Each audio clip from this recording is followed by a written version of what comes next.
If you're planning on installing wainscoting on drywall in your home, you probably have some questions that you're trying to answer. How should you attach the boards to the wall? Should you use glue? Should you just use nails?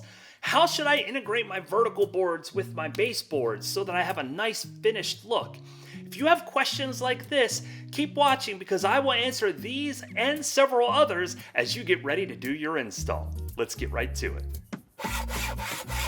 Now, if you've not mapped out how you're going to install your boards on your wall, tap on the card at the top of the screen. It'll take you over to our planning video where I run through several tips and tricks that will help you get this done in a faster, easier method. Let's jump into question number one, and that is, how do you attach these boards to the wall?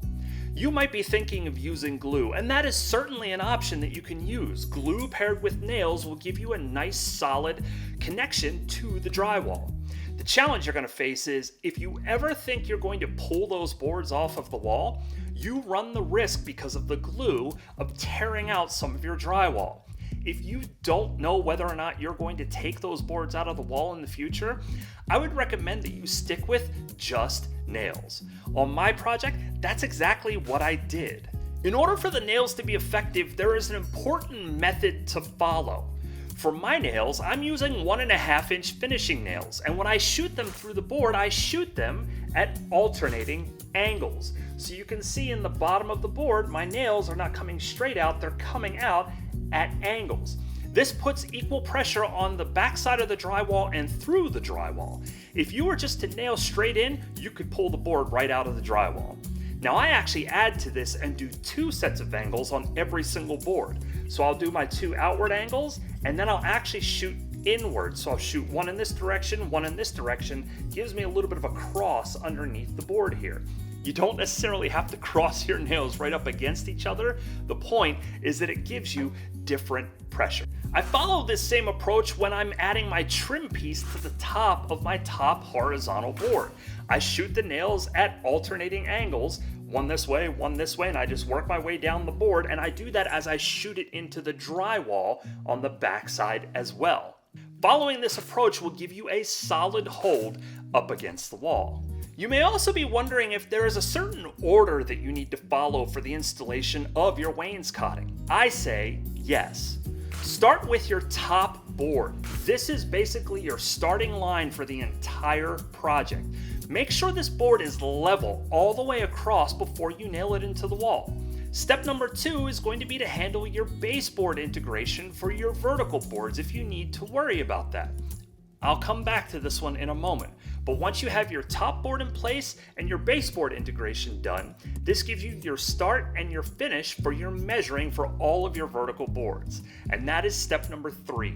Get the vertical boards in place, all the way across the wall, following the pattern that you planned out as a part of your planning phase. Now, if you're going to put horizontal boards in place like what I've done in our stairwell here, that is step number 4. You want to make sure that your vertical boards are in place before you do that so you have your start and your finish measuring points for all of your horizontal boards.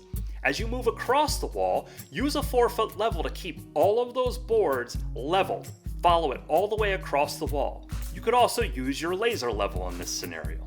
And finally, if you're going to put a piece of top trim like I have here, I'm using 1x2s across the entire top of the project.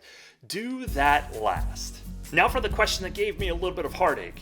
How do you integrate those vertical boards with your baseboards? My boards are 3/4 of an inch thick. My baseboards are not. So if I was just to simply match the vertical board up against my baseboard, I'd have an overhang there. Now I probably could have sanded this down or tried to cut it at an angle to integrate it into the baseboard. Honestly, I just didn't think it was going to look good if I did that. In my research, I found a very cool way to handle this challenge.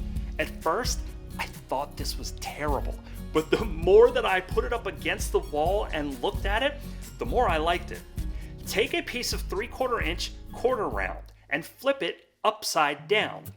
This gives you the flat 3/4 of an inch side up at the top so that you can match your board right against the top of that quarter round. I think it actually gives a really nice contour to the bottom of the board and to the top of the baseboard. But if you're using boards that aren't that thick and they're less thick than your baseboards, you can simply just put them right on the top of your baseboard.